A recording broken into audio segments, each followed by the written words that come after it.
ید اللہ فوق ایدیہم، اللہ کا دست قدرت ان کے ہاتھوں کے اوپر تھا. اللہ کی تائید اور اللہ کی نصرت اور اللہ کی مدد ان کو حاصل تھی. اب فیصلہ کیا ہے؟ فمن ناقص فإنما ينقص على نفسه، جس نے اس بیعت کو توڑ دیا، اس کے تقاضوں کو پورا نہیں کیا، اس کا وبال اس کی اپنی جان پر ہوگا. ومن اوفى، اور جس نے اس بیعت رضوان رسول اللہ سے اس بیعت کے تقاضوں کو پورا کر دیا، اور ان تقاضوں کو بما عہد علی اللہ، جو اللہ سے انہوں نے وعدہ کیا اس بیعت کرتے وقت، ان ساری شرائط اور وعدوں کو انہوں نے پورا کر دیا، فَسَيُؤْتِيهِ أَجْرًا عَظِيمًا، ایسے لوگوں کو ہم بہت جلد اجر دیں گے اور اجر عظیم دیں گے، اجر عظیم عطا کریں گے. پوری دنیا اللہ کے ہاں قلیل ہے. یہ دنیا میں ساری نظر آ رہی ہے، کل متاع الدنیا قلیل، یہ ساری دنیا قلیل ہے، اور اللہ کے ہاں سے جو اجر ملے گا وہ عظیم ہے. یعنی یہ دنیا کئی گنا میں بڑھ جائے اپنے وسائل کے ساتھ، اس اجر کو نہیں پہنچ سکتی جو اللہ کے ہاں سے ملے گا. فَسَيُؤْتِيهِ أَجْرًا عَظِيمًا، بہت جلد ہم اجر عظیم سے ان لوگوں کو سرفراز کریں گے جن لوگوں نے آپ کے ہاتھ پر بیعت کی ہے اور اس بیعت کو انہوں نے اس کے تقاضوں کو پورا کر دیا. حضرات یہ آیات تھی سورہ فتح 26واں پارہ، آیت نمبر 7، 8، 9، 10 یہ آیات تھی.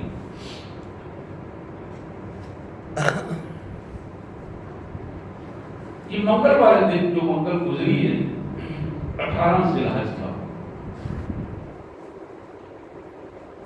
پرسوں گزر گیا وہ 18 ذی الحج تھا.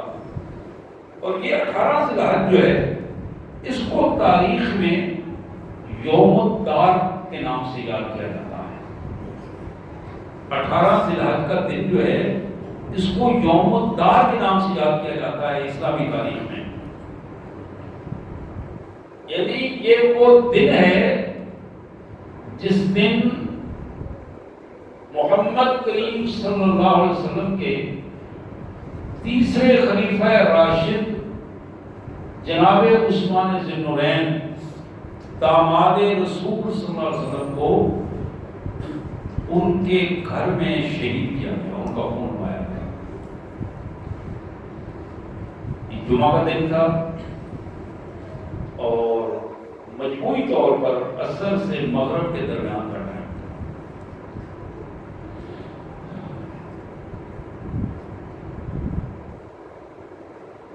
ایسی شخصیت جس کی حیثیت سابقون الاولون کی حیثیت ہے، چند پہلے افراد جو اسلام لانے والوں میں شامل تھے ان میں جناب عثمان غنی رضی اللہ تعالیٰ عنہ موجود تھے. آپ کے علم میں ہے کہ پہلے 4 افراد ام المومنین سیدہ خدیجہ الکبریٰ، جناب ابوبکر صدیق، جناب علی المرتضیٰ اور جناب زید بن حارثہ رضوان اللہ علیہم اجمعین. اور ان کے بعد جو حضرت ابوبکر صدیق کے قریب ترین رابطے میں لوگ تھے ان میں حضرت عثمان بھی تھے، اور حضرت عثمان انہی کی وجہ سے انہی کی دعوت پر قبول اسلام کا شرف سے مشرف ہوئے. اور پھر نبی رحمت صلی اللہ علیہ وسلم سے قریش کا قبیلہ بنو امیہ ان سے تعلق تھا.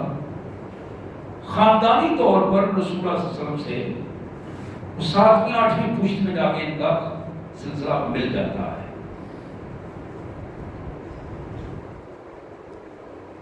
نبی رحمت صلی اللہ علیہ وسلم کی صاحبزادی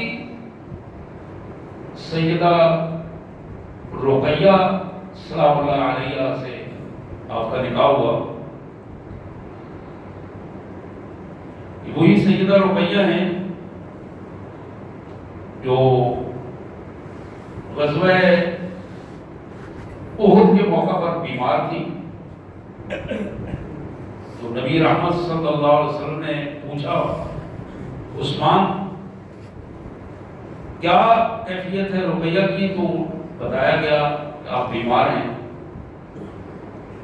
حالت زیادہ خراب ہے. رسول اللہ صلی اللہ علیہ وسلم تشریف لے گئے، دیکھا اور فرمایا عثمان تم رقیہ کے پاس رہو گے، میرا اللہ تمہیں احد کے ایک ایک لمحے کے بدلے میں اس مجاہد کی طرح اجر دے گا جس مجاہد نے اپنے پورے ساز و سامان کے ساتھ میدان احد میں جہاد کیا ہے. اللہ تعالیٰ اس کا اجر تمہیں عطا کرے.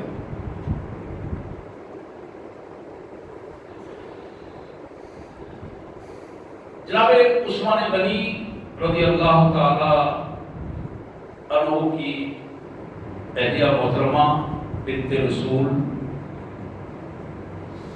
وفات پا گئی. واپسی پہ نبی رحمت صلی اللہ علیہ وسلم نے تدفین کی اور جنازہ آپ سے پہلے ہوا غالباً. اس کے بعد نبی رحمت صلی اللہ علیہ وسلم تشریف لائے اور آپ نے جناب عثمان کے نکاح میں اپنی دوسری صاحبزادی سیدہ ام کلثوم دی. اور پھر ایک بڑا تاریخی جملہ جو تاریخ میں موجود ہے، سیرت کی کتابوں میں موجود ہے، حدیث میں موجود ہے. حضور نے فرمایا کہ اگر ایسا اتفاق ہوا تو محمد کی پاس اگر سینکڑوں بیٹیاں بھی ہوں تو عثمان کے نکاح میں دیتے ہوئے اسے شرف کی کیفیت حاصل ہوگی. جناب عثمان غنی کی 3 حیثیتیں ہیں جو ہمارے سامنے مجموعی طور پر آتی ہیں. میں مختصر سی بات کروں گا تھوڑے سے وقت میں. ایک حیثیت ان کی ذاتی حیثیت ہے، ان کی شخصیت کی حیثیت ہے، ان کے تقویٰ اور ان کے ورع کی حیثیت ہے، ان کی مبارک سیرت کی حیثیت ہے جو بڑی اہمیت رکھتی ہے. ایک حیثیت ان کی سیرت میں بحیثیت امیر المومنین کی ہے جو مجموعی طور پر 24 ہجری سے لے کر 40 ہجری تک بنتی ہے تقریباً. اور تیسری ایک حیثیت وہ آخری وہ لمحات جو شہادت کے لمحات ہیں، مظلومیت کے لمحات ہیں اور مظلوم امت کے لمحات جو ہیں وہ ایک تیسری حیثیت رکھتی ہے. جہاں تک آپ کا تعلق ذاتی حیثیت میں آپ کا سابقون الاولون ہونا، آپ کا داماد رسول ہونا، آپ کا کامل الحیاء والایمان ہونا، آپ کا سخاوت میں بے مثل ہونا اپنے صحابہ کرام میں، یہ ایسی چیزیں ہیں جو آپ کی شخصیت کی منفرد کر دیتی. اور یہ حیا کی کیفیت آپ اگر سیرت کی کتابوں کا مطالعہ کریں گے تو آپ کو اندازہ ہوگا کہ حضرت عثمان غنی وہ شخصیت ہیں جنہوں نے بند 4 دیواری والے غسل خانے میں بھی کبھی بغیر کپڑے کے غسل نہیں کیا، ہمیشہ کپڑا باندھ کے غسل کیا کرتے تھے. اپنی جسم سے بھی حیا اور شرم کی کیفیت تھی. اللہ تعالیٰ نے وہ شرف عطا کیا تھا اور یہی وجہ ہے کہ انہیں کامل الحیاء والایمان کے نام سے معروف ہیں.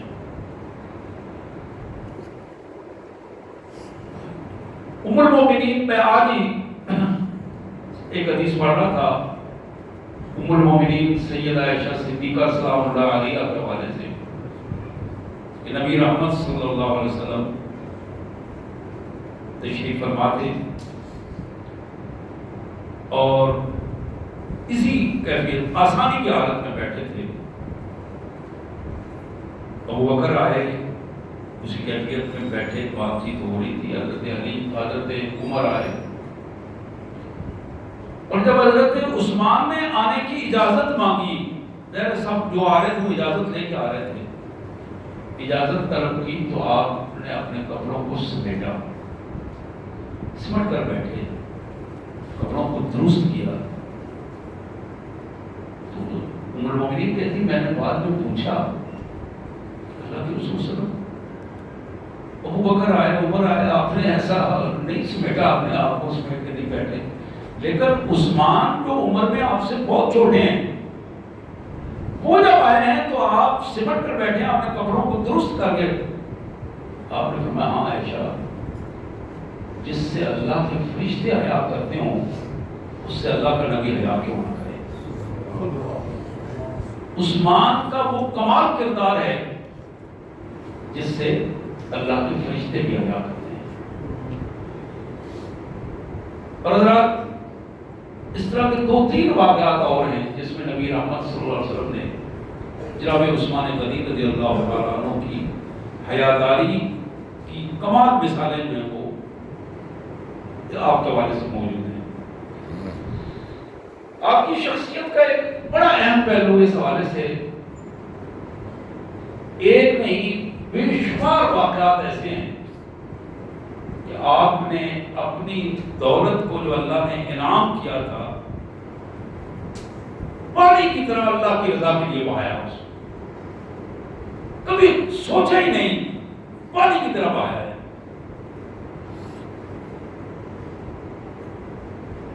جہاں اللہ کے رسول صلی اللہ علیہ وسلم نے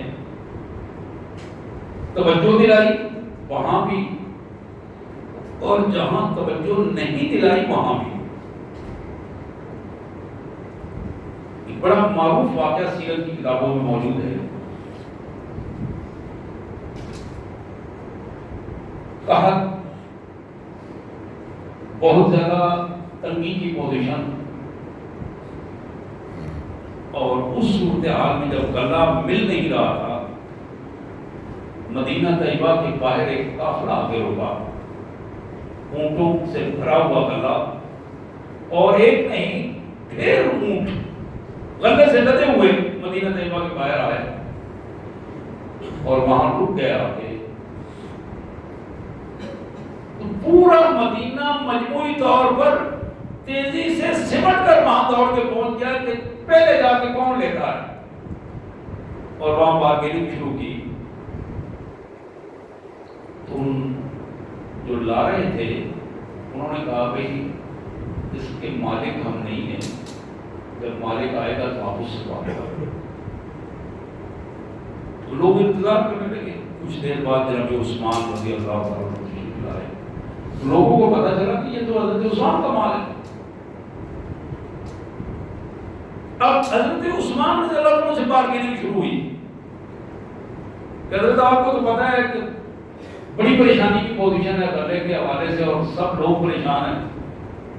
آپ جتنے پیسے منہ مانگے لینا چاہتے ہیں لیں، لیکن ہمیں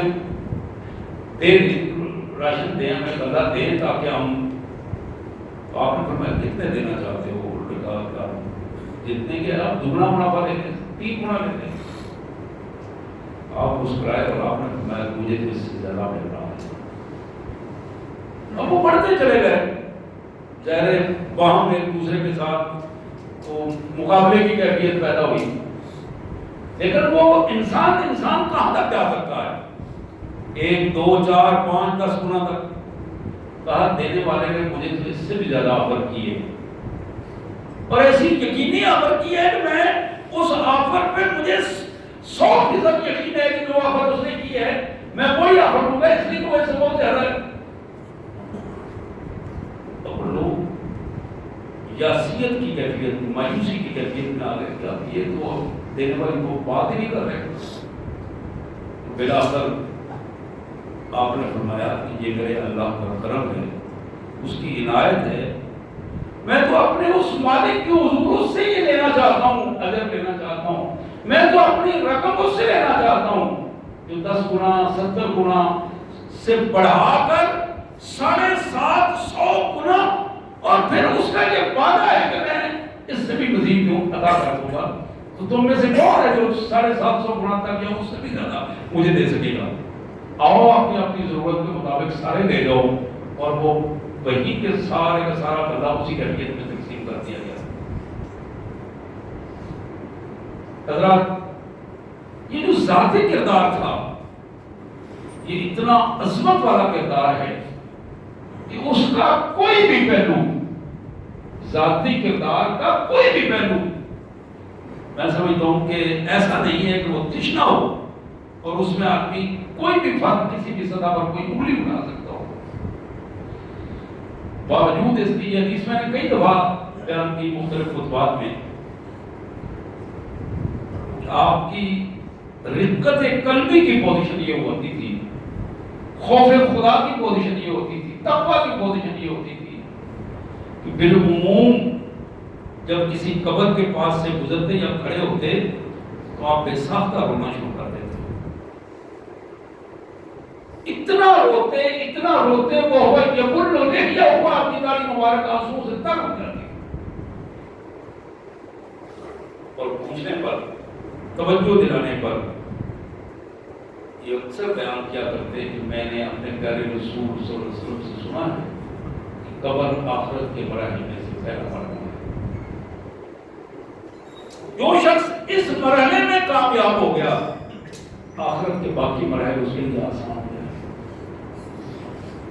مجھے بڑا خوف لگتا ہے قبر کے اس مرحلے سے، اور اس خوف کی کیفیت جو معصوم کی صورت میں ڈر جاتی ہے. اور آپ کو پتہ ہے کہ یہ عثمان وہ عثمان ہے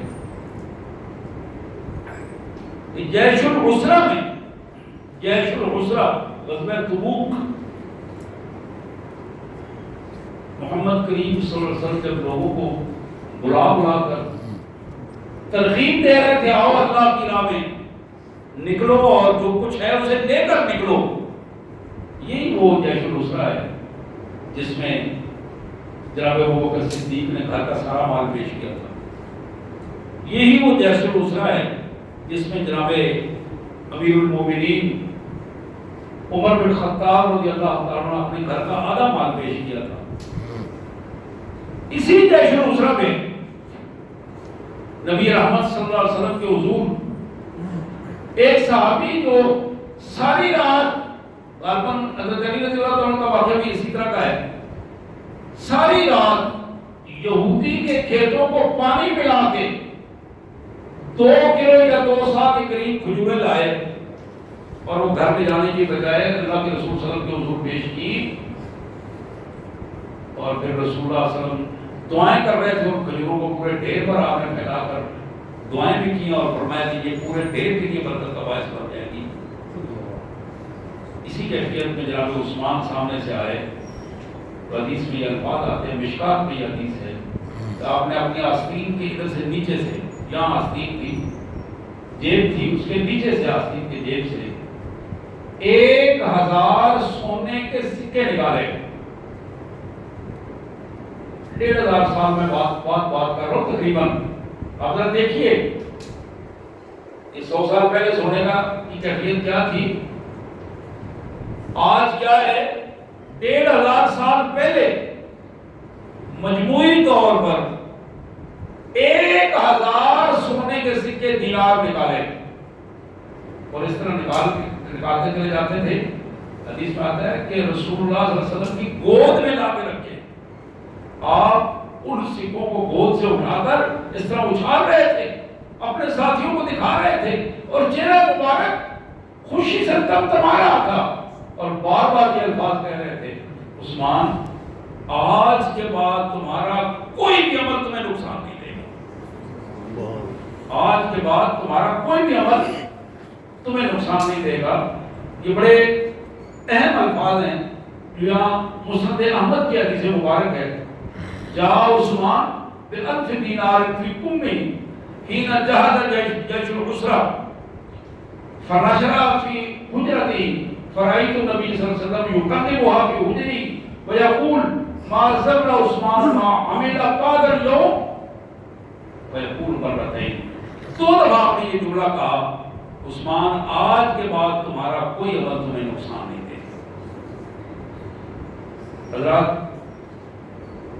یہ جناب عثمان ہیں جن کی ذاتی زندگی کی کیفیت خوبصورت اور آئیڈیل کیفیت ہے تو ان کی ذاتی زندگی کو سامنے رکھ کر بلا شبہ ہم اپنی زندگی کو بہترین زندگی بنا سکتے ہیں۔ حضرات، دوسری صورت جو ہے، دوسرا پوائنٹ جو میں نے آپ سے عرض کیا تھا وہ بحیثیت امیر المومنین کے 23 ہجری کے آخری لمحات تھے۔ فاروق اعظم رضی اللہ تعالیٰ عنہ کی شہادت ہوئی۔ آپ کے علم میں ہے کہ یکم محرم کو آپ تدفین ہوئی۔ آپ نے اپنی شہادت سے پہلے جب آپ سے سوال کیا گیا کہ امت کو کس کے حال میں چھوڑے جا رہے ہیں، مختلف آراء سامنے آئیں کہ اپنے بیٹے عبداللہ کو بنا دیں، فلاں کو بنا دیں، فلاں کو بنا دیں۔ جناب عمر نے ایک ٹھنڈا سانس بھرتے ہوئے یہ الفاظ کہے، کاش کہ آزاد کردہ غلام صادق آج موجود ہوتے تو میں امیر المومنین نامزد کر دیتا۔ بلاخر آپ نے 6 افراد کی ایک کمیٹی بنائی۔ ان 6 افراد میں جناب علی کرم اللہ وجہہ، جناب عثمان رضی اللہ عنہ، جناب زبیر، جناب طلحہ، جناب عبد الرحمن بن عوف اور جناب سعد بن وقاص، یہ 6 افراد کی کمیٹی تھی جس کو حضرت عمر رضی اللہ عنہ نے نامزد کیا، اور ساتھ ہی اپنے بیٹے عبداللہ بن عمر کو نامزد کر کے فرمایا کہ اس کو کوئی تم لوگ ووٹ نہیں دے گو، اس کی رائے لو، اس لیے کہ رسول اللہ صلی اللہ علیہ وسلم نے اسے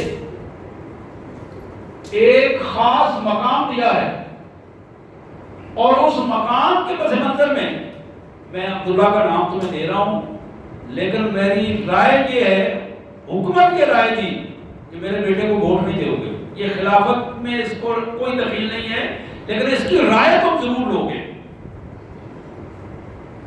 کچھ دن اس پہ بات ہوتی رہی، معاملہ طے نہ ہو سکا۔ عبد الرحمن بن عوف کہنے لگے اگر تم لوگ اجازت دو تو میری رائے یہ ہے کہ ہم 6 آدمی ہیں، 3 آدمی 3 کے ہاتھ میں دستبردار ہو جائیں۔ ان کی اس رائے کو سب نے پسند کیا، اور جناب علی رضی اللہ تعالیٰ کے ہاتھ میں جناب زبیر حضرت علی کے ہاتھ میں دستبردار ہو گئے، اور جناب طلحہ حضرت عثمان کے ہاتھ میں دستبردار ہو گئے، اور جناب سعد بن ابی وقاص میں وہ حضرت عبد الرحمن بن عوف کے ہاتھ میں دستبردار ہو گئے۔ اب 3 آدمی سامنے رہ گئے 6 میں سے جن کو نامزد کیا جا سکتا تھا۔ حضرت عبد الرحمن بن عوف نے مزید کہا کہ میں اس میں شامل نہیں۔ اب جب وہ خود اس سے دستبردار ہو گئے، باقی 2 نام رہ گئے، حضرت علی کرم اللہ وجہہ اور حضرت عثمان بن عفان رضی اللہ عنہ۔ تو سب نے بال اتفاق عبد الرحمن بن عوف کو اختیار دیا کہ آپ کو یہ اختیار ہے، اب آپ ان دونوں میں جس کے بارے میں فیصلہ کریں گے، حضرت عمر رضی اللہ عنہ کے خواہش کے مطابق وہ فیصلہ مکمل ہو جائے۔ حضرت عبد الرحمن بن عوف نے مجموعی طور پر بہت سارے لوگوں سے رائے لینے کے بعد مسجد نبوی میں سب کو اکٹھا کیا اور وہاں ایک خطبہ دیا، اور پھر حضرت عثمان غنی رضی اللہ عنہ کے حق میں رائے دی، اور پہلے سب سے عبد الرحمن بن عوف نے بیعت کی۔ ان کے بعد جو دوسرے نمبر پر بیعت کرنے والا فرد تھا وہ حضرت علی رضی اللہ عنہ تھے، اور اس طرح اسلامی خلافت کا انعقاد ہوا۔ یہ 24 ہجری کے آغاز کی بات ہے۔ 10-12 سال اتنے زبردست گزرے کہ آج کی یہ جو ریاستیں، رشین ریاستیں ہیں، جن میں سمرقند ہے، بخارا ہے، یہ اسی دور میں جناب عثمان غنی رضی اللہ عنہ کے دور میں ان کو فتح کیا گیا۔ آپ ذرا اندازہ کر سکتے ہیں کہاں مکہ مکرمہ، حجاز، اور کہاں یہ رشین ریاستیں اور اسلامی اثر و رسوخ و اسلامی حکومت کی کیفیات کہاں تک موجود تھی۔ اور پھر افریقہ کے ممالک جو آج ہمیں نظر آ رہے ہیں، یہ اسی دور میں، یہ مصر کے بعد جو آگے سوڈان اور اس قسم کے علاقے ہیں، یہ سارے اسی دور میں اسلامی مملکت کا حصہ بنے۔ تو یہ پہلے 12 سال اتنے زبردست تھے کہ کسی کو کسی بھی حوالے سے کوئی کام سازش کرنے کا یا کسی قسم کے خرابی پیدا کرنے کا موقع نہیں ملا۔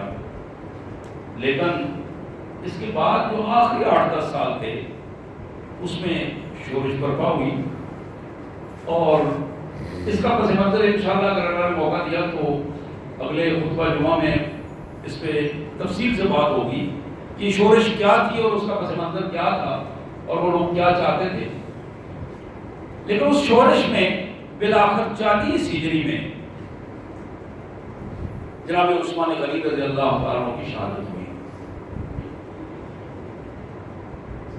یہ موقع تھا کہ حضرت عثمان، میں ایک آخری حدیث اس حوالے سے بیان کروں گا، ترمذی کی یہ حدیث جو نسائی میں موجود ہے، دارالقطنی میں موجود ہے، جناب سمامہ بن حزن رضی اللہ عنہ کی یہ حدیث مبارک، قال شہدت الدار حین اشرف علیہ عثمان، میں اس وقت حضرت عثمان کی شہادت والے گھر کے باہر موجود تھا جب آپ نے اپنے گھر سے کے چھت پر آ کر لوگوں سے آپ مخاطب ہوئے۔ فقال انشدکم اللہ والاسلام هل تعلمون ان رسول اللہ صلی اللہ علیہ وسلم قدم المدینہ ولیس بها ماء یستعذب غیر بئر الرمہ۔ آپ نے فرمایا کہ میں تم لوگوں سے اللہ کا اور اسلام کے واسطہ دے کر ایک بات پوچھتا ہوں، مجھے اس کا جواب دو۔ جب محمد کریم صلی اللہ علیہ وسلم مدینہ طیبہ تشریف لائے، تمہیں معلوم ہے بئر روما کے علاوہ کوئی مدینے کا کنواں ایسا نہیں تھا جس سے میٹھا پانی مل سکتا تھا، اور وہ کنواں یہودی کے قبضے میں تھا، سارے لوگ پانی خرید کر پیتے تھے اور وہ مسلمانوں کو پانی مہنگا دیا کرتا تھا۔ اور تمہیں معلوم ہے کہ میں نے اپنے ذاتی مال سے رسول اللہ کے ایما پر آپ نے توجہ دلائی اور میں نے اپنے ذاتی مال سے اسے خرید کر مسلمانوں کے لیے وقف کیا، کیا ایسا ہی ہے؟ سب نے کہا بالکل ٹھیک آپ نے فرمایا۔ تو پھر آپ نے فرمایا کہ آج تم کیا استحقاق رکھتے ہو کہ اس کنویں سے 2 گھونٹ پانی دینے کے لیے مجھے تیار نہیں ہو؟ یہ بات جناب عثمان اس وقت کر رہے تھے جب 40 دن سے آپ کا پانی بند تھا۔ یہ بات معمولی بات نہیں ہے۔ میں ذرا اگر یہ توجہ دلاؤں تو اس پہ ذرا غور کیجیے، ایک دن ہمارے گھر کے موٹر خراب ہو جائے نا، ایک دن آج اس گھر میں ایسے ہوتا ہے جیسے قیامت برپا ہو گئی۔ حالانکہ پانی ساتھ والوں سے لے لیتے ہیں، ساتھ والے گھر سے پانی لے لیا جاتا ہے، لیکن ایک عجیب کیفیت، اور جس گھر کا پانی 40 دن سے بند ہو اور اسے پھر رکھا گیا ہو، اس کی کیفیت کیا ہوگی؟ اور اس کی کیفیت یہ ہے کہ وہ امیر المومنین ہو۔ پھر آپ نے فرمایا کہ لوگوں تم جانتے ہو کہ جب رسول اللہ یہاں تشریف لائے تو مسجد نبوی تعمیر ہوئی اور اس کی زمین کم پڑی، اور وہ زمین کوئی اور خرید کر دینے کے لیے تیار نہیں تھا۔ رسول اللہ نے توجہ دلائی، میں نے اپنے ذاتی مال سے جو اللہ نے مجھے عطا کیا تھا وہ زمین خرید کر اللہ کے گھر کے لیے وقف کر دی، جس میں مسجد نبوی کی توسیع ہوئی۔ سب نے کہا بالکل اسی طرح ہی ہے، ہم اس کو تسلیم کرتے ہیں۔ تو آپ نے پھر فرمایا کیا تم یہ بتا سکتے ہو کہ کس استحقاق کی بنیاد پر آج تم مجھے روکے ہوئے ہو کہ میں 2 رکعت نماز اس مسجد میں نہیں پڑھ سکتا ہوں جس کو میں نے اللہ کی رضا کے لیے یہ سارا سلسلہ کیا تھا؟ پھر آپ نے اس پہ جیش غصہ کا تذکرہ فرمایا، اور حقیقت یہ ہے اس کے بعد جو آخری بات آپ نے فرمائی، فرمایا هل تعلمون ان رسول اللہ صلی اللہ علیہ وسلم کان علی شبیر مکہ ومعه ابو بکر وعمر؟ تم جانتے ہو کہ رسول اللہ صلی اللہ علیہ وسلم ایک پہاڑ پر جو مکہ مکرمہ کے قریب تھا وہاں موجود تھے، پہاڑ کی چوٹی پر، اور آپ کے ساتھ جناب ابو بکر اور جناب عمر موجود تھے اور میں بھی موجود تھا۔